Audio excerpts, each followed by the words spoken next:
We have some very strong opinions and ideas, and I think we'll probably state those opinions now. We're going to move on to public safety in the charter. Originally, I wasn't going to include this because we talked quite a bit about it last week. However, Mark Carney said something that I really wanted to drive home to our listeners because we said it last week, and I thought it was so telling to have a politician also say this.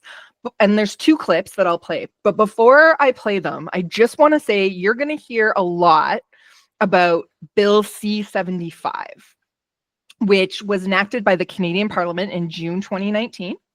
And basically what it was a comprehensive bill to modernize the criminal justice system. So like it wanted to reduce court delays, enhance fairness within the system, bail reform. What else was in there? Sorry, I took notes because I wanted to really make sure so in the bail reform, they wanted to streamline the bail process. This is really important to understand because Poilievre really goes after Carney on this, but it also emphasized the presumption of release over basically being in prison forever, right? And so basically they said like the courts need to really justify why they're keeping somebody in prison, which is like not a Poilievre thing, right? So he went after that quite a bit. They reclassified over 100 different offenses from an indictable offense to a hybrid offense, which was basically done to alleviate the burden on superior courts and expedite proceedings. Jury selection was changed in the sense that it allowed lawyers to dismiss potential jurors without providing reasons. They also overhauled intimate partner violence. The legislation introduced stricter measures for cases involving intimate partner violence, including considering prior convictions during sentencing. Interestingly enough, Poilievre doesn't bring this up because he's been using intimate partner violence in his own campaign. And what he's campaigning on has already been done in this bill, as a side note. The Youth Criminal Justice Act also had amendments, which Poilievre also doesn't talk about because he is also kind of running on that. But what it did was it removed the court's ability to lift publication bans for youth that are convicted of violent crimes. So the only way currently now where a youth who's committed a violent crime will have their name published, well, actually there's two instances, will have their name published is if A, they are moved to adult court, which you can do, you can charge youth as an adult, or which we've seen happen in past cases like the 12-year-old girl that killed her parents in, is it Lethbridge or Red Deer? It's quite an old case now. Anyway, she killed her parents with her boyfriend. Do you remember that? It was. I do, but I don't remember where it was. Yeah, I can't remember if it was Lethbridge or Red Deer. It was one of the two places. Anyway, the U.S. actually published her name, so everybody knew her name, and she ended up having to change her name. So those are kind of like the only two ways names are going to get published. So I just wanted to say that because it comes up a lot. So I want people to understand what they're talking about. So let's watch these two clips on public safety. Public safety and security.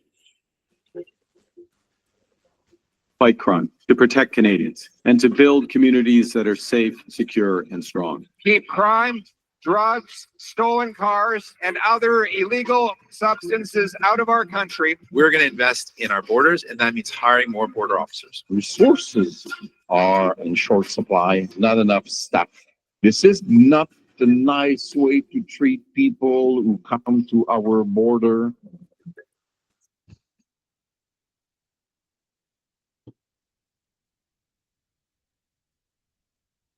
Dovetails on the last answer you gave, which is you have pledged to be the first prime minister in this country to use the Notwithstanding Clause, setting aside charter rights of, as you call them, multiple murderers. Why do you think that's necessary? To be clear, I want to uphold the charter rights of Canadians under Section 7 to life, liberty, and security of the person.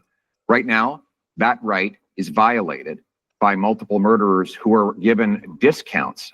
The case in question was a gentleman who went into a mosque and shot dead 6 innocent worshipers. He got, according to this ruling, only one 25-year sentence, meaning he can be out in his 50s. He only serves 4 years for every murder that he carried out. That is outrageous. And I will use the constitutional powers that are created for this purpose to ensure that mass murderers stay in maximum security penitentiary for life. They will only come out in a box.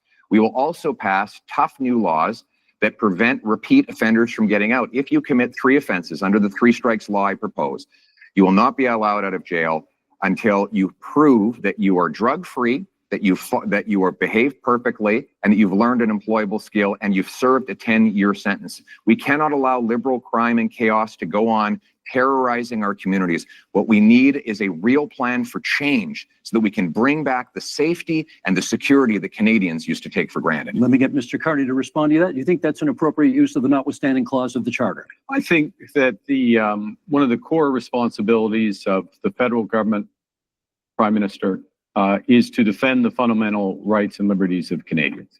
And those fundamental rights and liberties of Canadians are outlined in our Charter of Rights and Freedoms, which is 43 years old literally today. I think it's a very dangerous slope to override judgments of the Supreme Court of Canada. In fact, the Charter of Rights and Freedoms exists to protect Canadians from people like us on the stage, politicians who may use their power to override fundamental rights. And the issue in using by the federal government, I'll stop here, is not where you start, but where will you stop? Mr. Poilievre, I should get Mr. Poilievre on that. Is it a slippery slope if you use it in this case? I must say, I would be quite interested too, because Mr. Carney said that he didn't want us to use the notwithstanding clause before adopting a law. And yesterday he said that he felt that it was wrong to use the notwithstanding clause after a law is adopted. So if we cannot use it before and we cannot use it after, it means that Mr. Carney believes that we should never use it. But it is very important. And the Ford case made it clear. The Constitution says how it should be used, but never how or what we will do with it, because it's the prerogative of the provinces. So do you want the Supreme Court to overrule another judgment of the same Supreme Court because you don't like it? Because that would be being the hell of a politician as you define them. Well, let me just start by saying, Okay, first of all, yeah, thank you. I just started by saying, let's not let Mr. Poilievre get away with making this ludicrous claim that anyone on this stage thinks that violent crime should get a less severe penalty. Obviously, that is not a special position that he's taking. Everyone agrees that horrible crimes should have horrible sentences. Judges are equipped to do that. So don't let Mr. Poilievre's rhetoric confuse people. Obviously, everyone agrees that if someone does something horrible, they should pay a horrible price for it. There should be appropriate sentence that's put in place by a judge. But what I'm concerned about is all of what Mr. Poilievre is talking about is after the fact. Now, there's heinous things that happen, and there needs to be severe penalties put in place.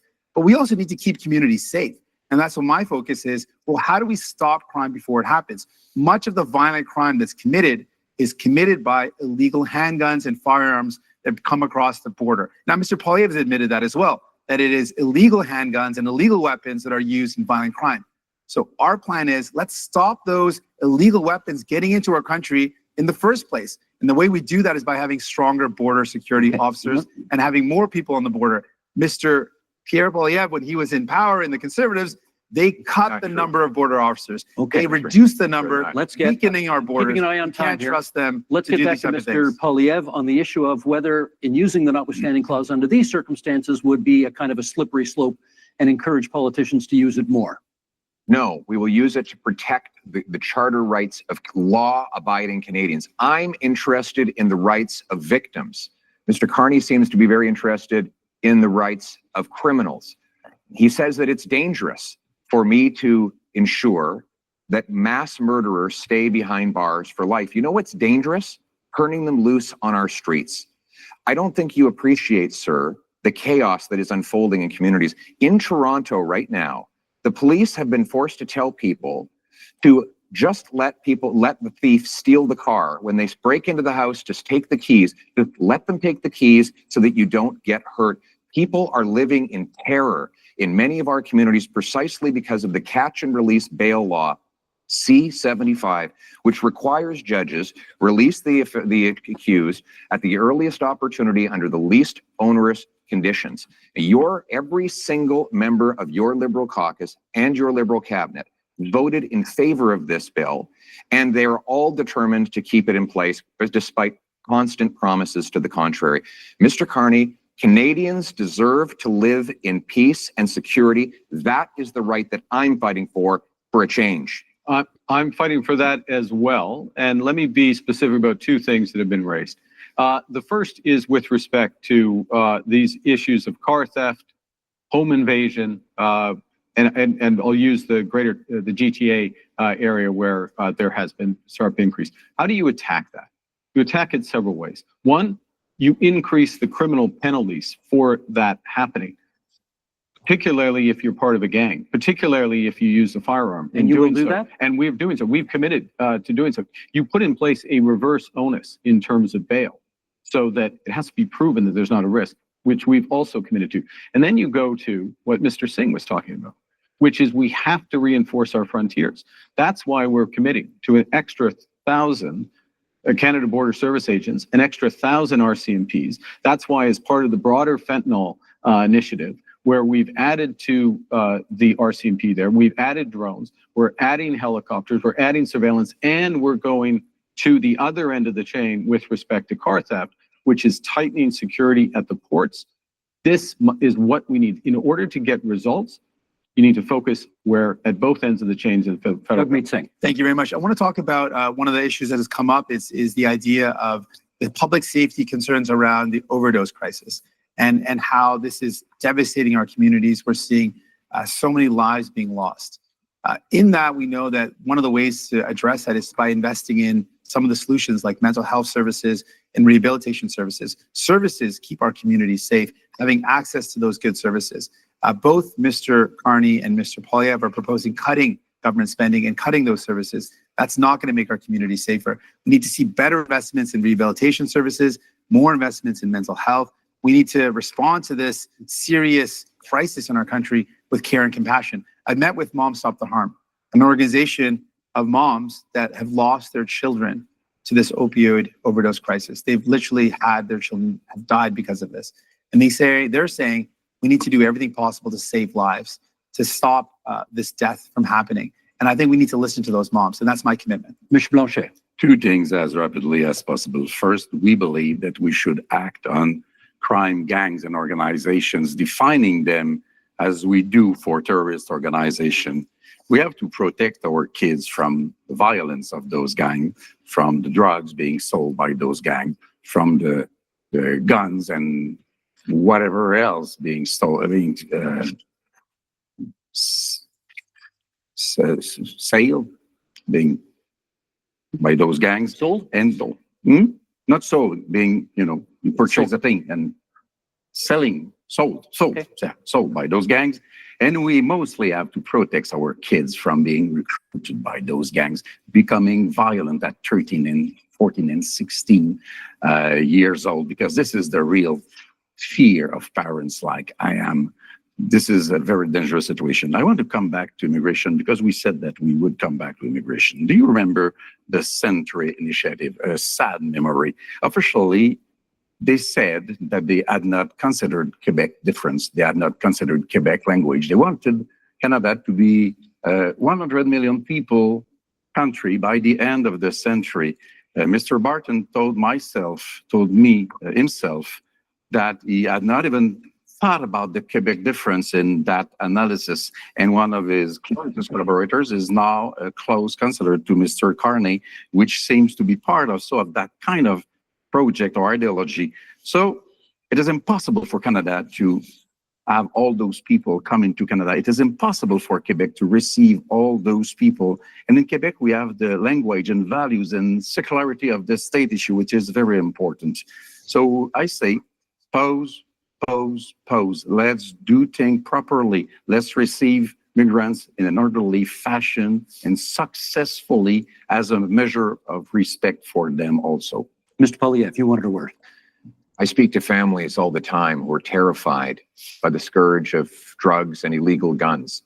And we know those guns are not Grandpa Joe's hunting rifle. So when the Liberals try to ban hunting rifles, they're really going after the wrong people. 90% of guns that come in that are used in crime are smuggled illegally over the porous, Liberal-run borders. The border, and that's why the police, it's not true. And that's why the police actually, if I could, the police actually endorsed me. The police in Barrie, in Peel, in Sault Ste. Marie have all endorsed me because they know that I will go after the gun smugglers and criminals with 2,000 extra frontline border guards that will stop the guns from coming in. But unlike the Liberals and NDP, I will not ban hunting rifles. The Liberals want to protect. I want to protect Canadians from criminals. The Liberals want to protect turkeys from hunters. I think we know which one makes the most sense. Carney, quick intervention, Mr. Carney, then I got a question for each of you before this segment's out. Okay. We absolutely fully support hunting and rights of hunters and Indigenous Canadians. But I want to raise an issue, which is a serious issue, talking about safety.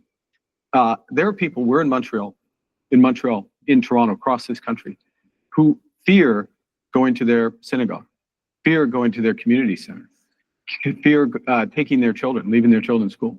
And this has to stop. This is it's totally unacceptable. So what we're proposing is to make it a criminal offense to threaten or to impede anyone from being near or going to their place of worship, their school, their community center. This, it pains me that when we have to do it, because this is not what we should be doing as Canadians, of course. Okay. But we will put that in place. Let me get back. And this is a fundamental issue with respect Let me to get 10 seconds from each of you before this segment's out on what you perceive to be the biggest security threat to Canada right now. 10 seconds each. Mr. Poilievre. The physical security threat to our country is the rampant crime wave that is running out of control. After the last decade, we had a 116% increase in gun crime. We need to lock up the criminals. I got to hold you to 10 seconds. Mr. Carney? Well, we're in a security section. I think we didn't have a chance to talk about anything internationally. I think the biggest security threat to Canada is China. China, you say? Yeah. Mr. Singh. Biggest security threat, illegal guns and drugs coming across the border and cuts to services that would make our public safety and security even worse. Last word to Mr. Blanchet. The fact that neither Quebec or Canada is able to protect itself and that we are still dependent and entirely dependent on Americans to protect us. Okay.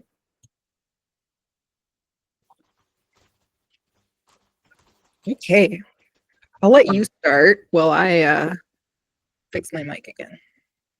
Yeah, there's a lot to decipher there.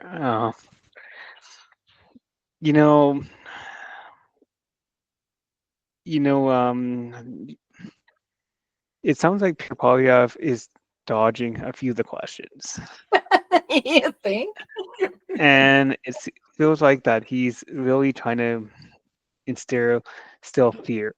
And at the same time, he's trying to play the statesman. He's trying to play the person who is logical and the others are illogical. And it doesn't seem to be working very well because he's lying, if I'm honestly saying at times. I know Nicole's laughing in the background, which is funny as well. But I think it's true because honestly, we know exactly what the Conservatives would do. We talked about it before. We know what the Conservatives are about. We know how they like to approach these tough on crime things.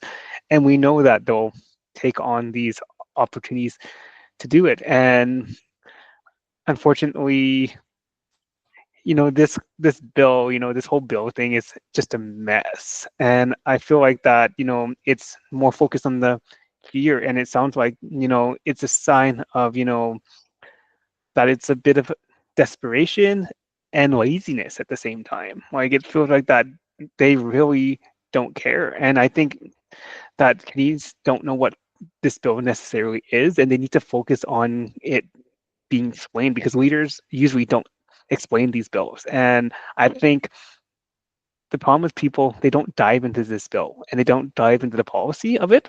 So I think there needs to be a lot more explanation of what's going on, and a lot more. And I think it's being thrown around. A lot of these things are being thrown around. Yeah, and I mean, for me, there's a few things that came up. The most striking is sort of the differences in how to deal with this. So on the one side, we have the tough on crime, which is not, that's normal for the Conservatives. What's abnormal about his approach is the stomping on charter rights. And at one point he said, we want to protect law-abiding Canadians. That's very telling, right? And it's very similar to what Donald Trump was saying in the US. The only difference is that I think when Pierre Poilievre talks about like law-abiding citizens, I think it's different than Donald Trump, right? Like, I don't think that Pierre Poilievre is going to just randomly start rounding up people on the street and like sending them off to El Salvador as well. Like, I don't think that's going to happen. It could, but I don't think that it will. Like, I think when our Conservatives say like tough on crime, like it is when he says violent offenders, that's what he's talking about. But the problem is that in this country, everybody within the borders has those charter rights, whether you're a criminal or not. It doesn't matter. It doesn't matter, Mr. Poilievre, whether or not you think they should have them. They do have them. And Yeah. I think what Mark Carney, the real thing I wanted people to get out of that clip was when Mark Carney was standing on stage and he said that the point of the charter is to protect people from the people on that stage. And that cannot be overstated. And he also said the problem is, where does it stop? It was a little bit annoying about the bloc and how they tried to, because the thing is Quebec really, really likes the notwithstanding clause. So I wasn't surprised to see him get his back up about it. But when he was talking about how like you can't use it before, you can't use it after, should we just never use it? Correct. It should not be used. I am very much an advocate of make that go away. It's stupid. The only reason historically the notwithstanding clause is in our charter is because the provinces threw a hissy fit about the Charter of Rights and Freedoms and wouldn't sign it unless that was put there. That said, this is one of those like norms things that we see collapsing in the US. The reason the notwithstanding clause is there was for provinces to use it in cases where the federal government overstepped. That makes it slightly more acceptable when provinces do it, although Alberta and Saskatchewan have done some appalling things with it that makes me more on the other side. So it wasn't meant for the federal government to use it. They can, but norms and good faith, when that was introduced in the charter, said this is for the provinces to use when we overstep. And I'll stop right now. Yeah, and you make a good point with a few things, and I'll hit on a few things. The whole thing about immigration. People need to realize also that Pierre's wife, I believe, is from Venezuela, right? And so can you imagine if he were to deport people like her? Right? It's technically creating a problem for his own family. So I mean, so is Trump. Yeah, Melania's from that's true. But where's like, she from? Somewhere Eastern Europe. I mean, they date each other, so maybe it's different. Yeah, and I think that's the thing, right? And so you have to realize, look at Pierre's wife. That's always attending events with him anyway. So I think that's a first thing people have to realize too, right? Yes, Trump has a foreign wife, but you know how they are together, right? So it's a little bit different in that situation. And also, like, I agree with you on the thing that freedom and charter rights need to be protected, and there's no debate on that. I think anyone who lives in Canada can agree, right? And even like you said, criminals do have that right, regardless of whether they're criminals and do violent crimes or not. So that's another thing that needs to be also upheld, and that's not going to change. And Well, and I think that it's also important to note there that like the tools already exist, as we talked about last week, in the criminal code to deal with violent offenders. exactly. They get labeled as a dangerous offender. And people can debate all the merits of whether the sentences are valid and all this thing, but at the same time, like, yeah, it's there. But it's not even a judge that puts a dangerous offender on. No. A prosecutor can, once a guilty verdict has been rendered, they can petition the judge and say, for example, after Paul Bernardo was found guilty, the prosecutor said, we want a dangerous offender label put on Paul Bernardo. And the judge said, absolutely, yes. Same thing happened with Clifford Olson. And there's some of the most violent and most crazy, I think it's that very blunt, very lightly saying, people, right? Yeah. Criminals especially, right? So I totally agree. Like the charter rights should never be trampled on, and they should never be infringed on. Am I surprised that he wouldn't go ahead and do that? No. I don't think so. Like I really don't think so. It sounds like he really is leading towards that, and I think people need to understand that it's something that has to be taken seriously, right? And something that he has been saying. So yes, you may not agree with what the other parties want to do in terms of other policies, but you have to take him at his word. And he's always been that attack dog, and he seems to be that attack dog. Well, he's just like Trump. He is saying, I will do this. Trump said during his campaign, I will put tariffs on shit. Then he put tariffs on shit, and people were like, what do you mean you're putting tariffs on shit? So like, I kind of feel like, and again, I'm not saying that Poilievre is Trump. I'm saying like Poilievre is telling you, I will do this. Believe him. The other thing I wanted to talk about real quick is this 3 strikes law, because I think people really need to understand how scary a 3 strikes law is. We have over 50 years of research and real-time examples from the US about how 3 strike laws are used. They disproportionately affect minority populations, which should be no surprise. Here, they will disproportionately impact the indigenous population, no question about it. Now, Pierre Poilievre says that the 3 strikes law will only apply to violent offenders. The same thing was said of offenders in the US.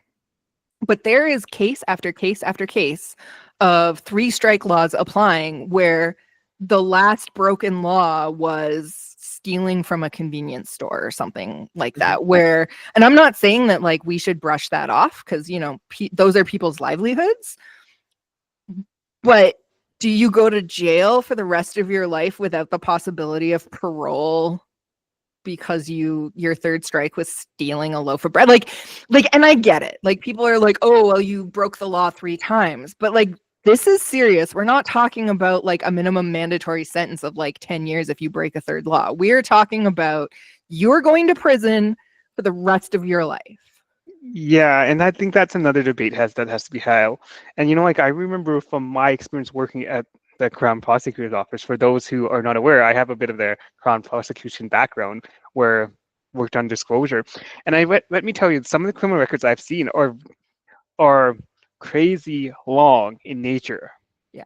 And do I think you should be punished for stealing a loaf of bread? Absolutely. Do I think you deserve like life in prison? No, exactly. Do you deserve life in prison? No. But at the same time, again, it depends on situations too. If you're 15 years old and you still have a loaf of bread, do you think you should be thrown in prison for life? Not really. But at the same time, like if you're like maybe let's say 50 and you keep on stealing loaves of bread, there's another problem there, right?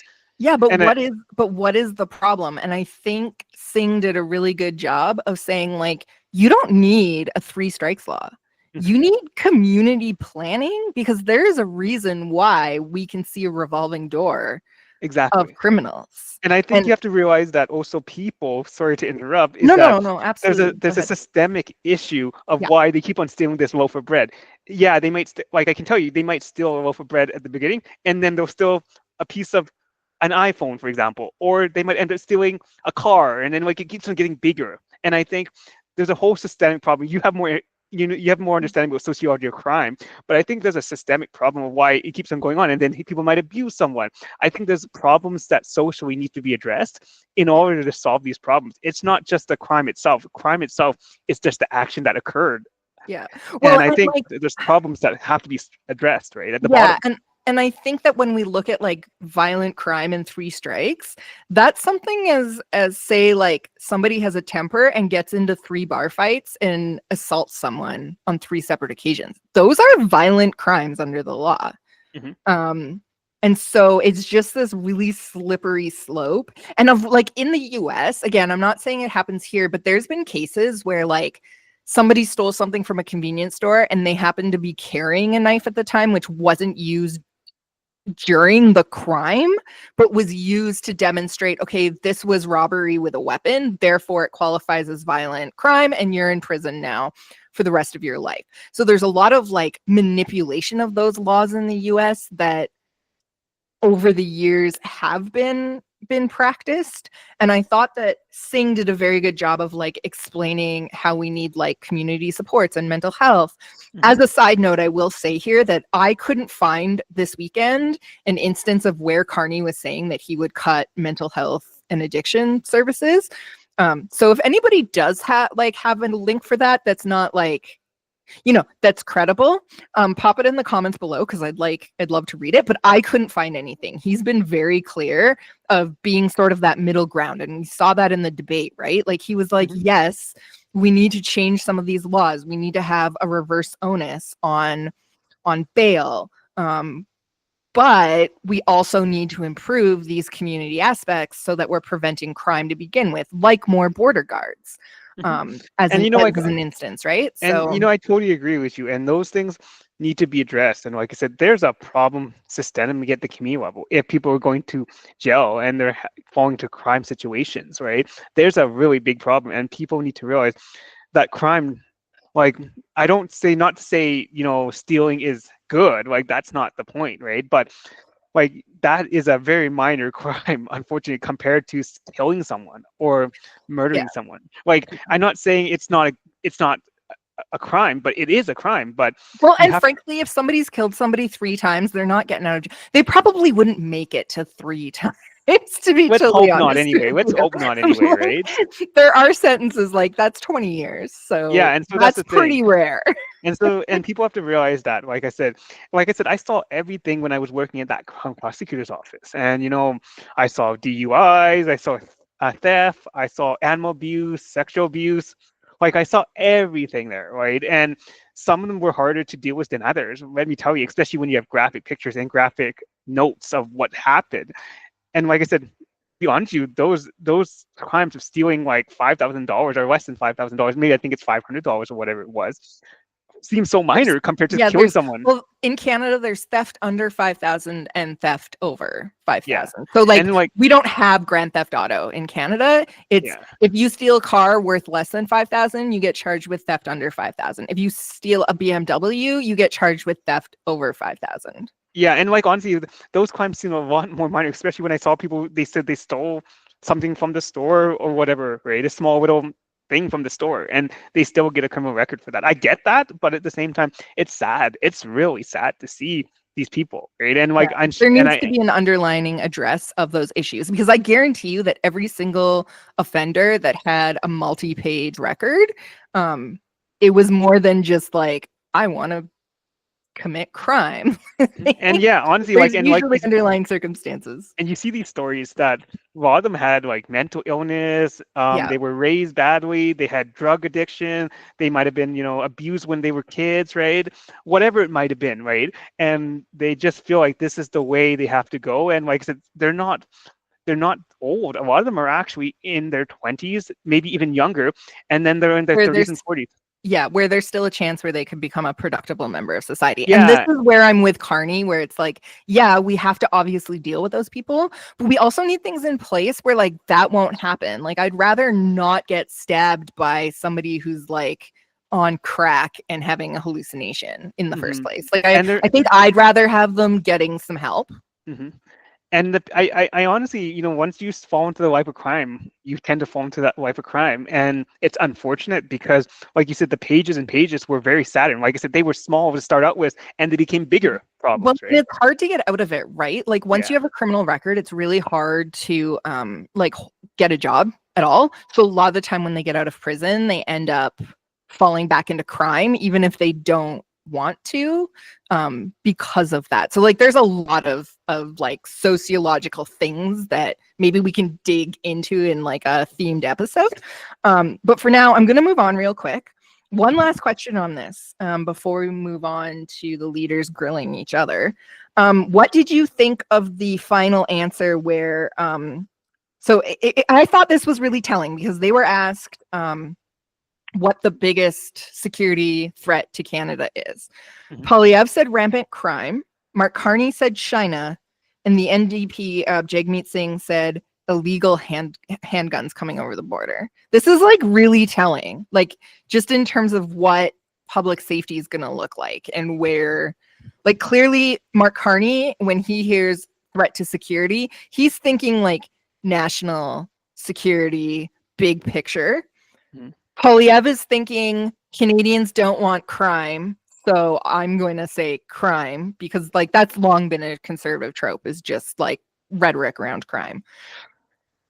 And then the NDP, I feel like his response was like a response knowing what Poilievre had said to illegal guns coming over the border to like really drive home that like community needs. And I think that's like very telling in policies that we're going to see.